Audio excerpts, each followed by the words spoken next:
What is up, Spineticks? Sith Lordly here. I'm excited to bring you this high-grade Silver Age comic haul today. But to enhance the experience, we've got Rogers the Musical, which is basically like Steve Rogers, Captain America, the Avengers, on stage at Disney California Adventure at the Hyperion Theater. Definitely a must-see.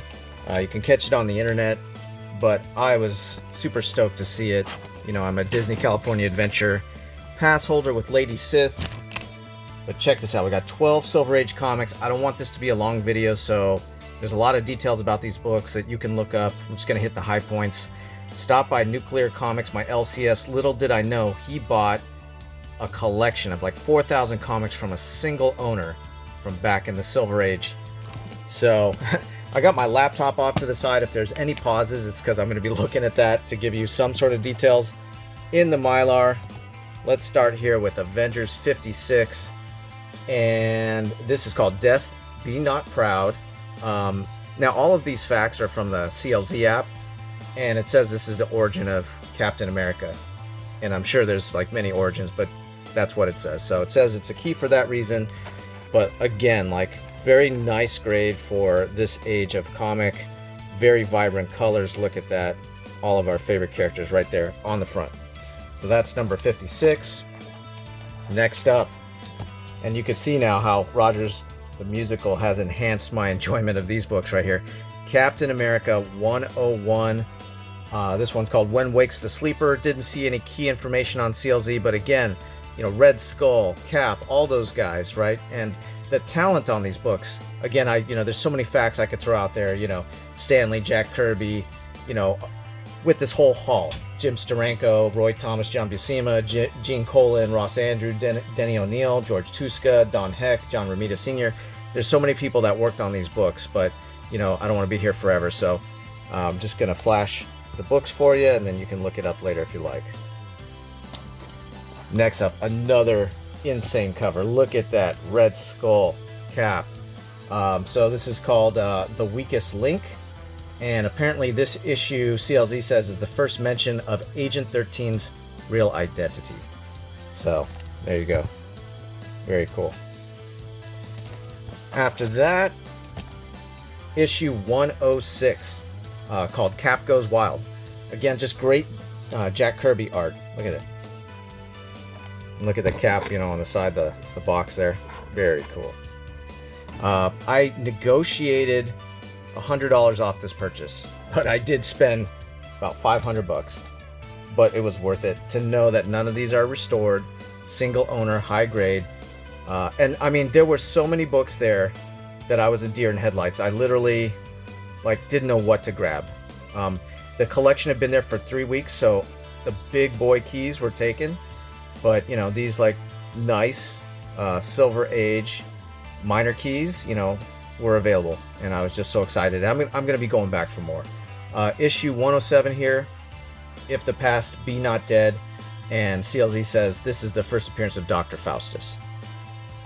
There you go. Here lies Bucky. Alright, this is a hilarious book right here.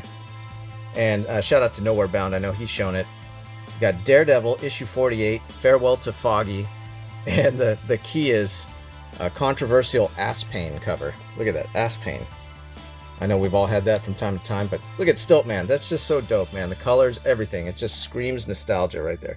I mean, of course, all this was before I was born, but you know, I've always loved the Silver Age books.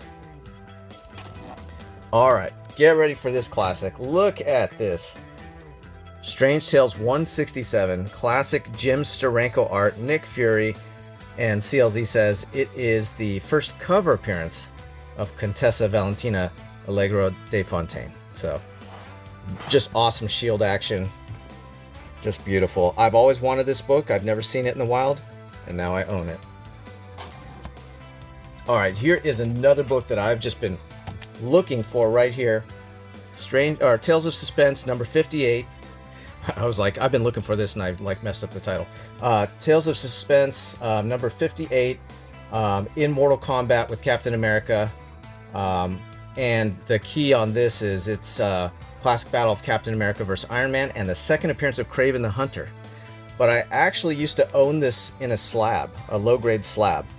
And I had an issue a few years back, probably like four or 5 years back now, where I had like a Hulk 181 and an X-Men 94 comeback restored after I submitted them to CGC, and I got so bummed out. I was like, that's it, I'm done with comics, and I let this one go. And this was like really hot too, like around Civil War time. But you know, I felt I regretted letting it go because it's just such a dope cover. And so like I was just so happy to pick this up in the wild yesterday. So it's been on my mind, and now I've got it. I had no idea too that I was going to be grabbing these books yesterday. No idea. Now we've got Tales of Suspense number 70. It doesn't list a key, but it says fight on, for a world is watching, and another story, if this be treason. So again, great World War II action here. What can you say? It's just amazing. Okay, last Tales of Suspense book here. Another incredible cover. Number 74. If This Guilt Be Mine and The Final Sleep are the stories. And just again, Cap, World War II. I love World War II stuff. I love military history. I love history in general. And Rogers the Musical. You know, Lady Sith has been on non-stop with playing that soundtrack. So my world has been filled with like Captain America stuff. But departing Captain America, going to the X-Men. Probably my traditionally favorite title. And shout out to Uncanny Swag. He loves it as well. We got X-Men 36, and it's the first appearance of Mechano. And I actually own this. I actually bought it from Nuclear Comics once before, but one time I was handling it and the cover came off. So I went ahead and I A-okayed that coverless comic with the detached cover to Otto of 3 Men in the Basement because he loves coverless comics. But now I've got it again, and this is in much better shape than the other one. And last but not least, issue 38 of the X-Men. It's called The Sinister Shadow of Doomsday, and I guess there's another story, A Man Called X. And the key listed in CLZ is Origins of the X-Men. So yeah, I'm just really stoked to have these. There were a lot of like early X-Men there, but they had the subscription crease. I guess they're folded back in the day, and I was looking for ones without that. And yeah, just so many books. I mean, there's so many at Nuclear Comics. I need to go back and grab more, but it's like a car payment each time you go. But just to own these books, not to have to wait for shipping, to walk into your LCS and find them was such a great feeling. So that's it. I've actually made this video longer than I wanted. Hope you guys enjoyed it. Spineticks, all about comics and other hobbies, sports cards, toys, gaming. Shout out to my whole crew. You know, Dave, Swag, Dan, Paul, all the live chat, of course, the people on the Rewind, Lady Sith, my wife, my life. Thanks guys for watching. Catch you next time. Sith Lordly out.